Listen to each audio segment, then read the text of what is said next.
রাজ্যের আসন্ন এডিসি নির্বাচনকে কেন্দ্র করে ইতিমধ্যেই রাজ্যের দুটি আঞ্চলিক দল তথা ট্রিপল ইঞ্জিন সরকারের অন্যতম দুই শরিক আইপিএফটি এবং তীব্রমতার মধ্যে ব্যাপকভাবে টাগ অফ ওয়ার শুরু হয়ে গেছে। তীব্রমত দল ইতিপূর্বে আইপিএফটি দলের রাজনৈতিক ট্যাগলাইনকে হাইজ্যাক করে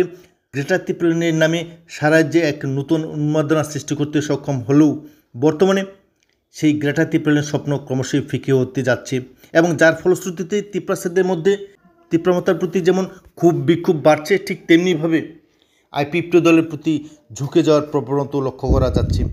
ঠিক এই পরিস্থিতিতে আগামী এডিসি নির্বাচনে তীব্রমতা দলকে পরাস্ত করে আবারও ক্ষমতার ভোটকেন্দ্রে ফিরে আসতে চাইছে আইপিএফটি দল এবং সেই লক্ষ্য পূরণের জন্য ইতিপূর্বে বেশ কিছু রাজনৈতিক পদক্ষেপ,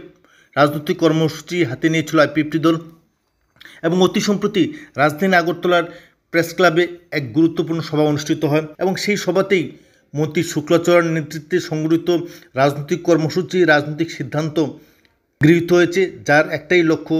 আসন্ন এডিসি নির্বাচনে তীব্রমতাকে টেক্কা দিয়ে আবারও ক্ষমতা দখল করা এবং সেই লক্ষ্য পূরণের জন্য বিভিন্ন ধরনের রাজনৈতিক কর্মসূচি, রাজনৈতিক সিদ্ধান্ত গৃহীত হয়েছে,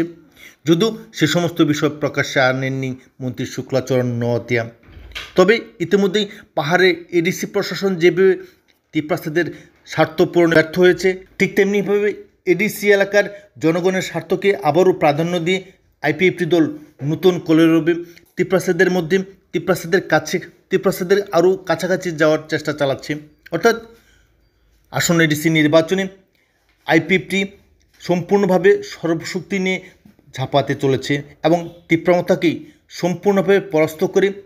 নতুনভাবে এনসি দেব বর্মার স্বপ্নকে সাকার করতে চলেছে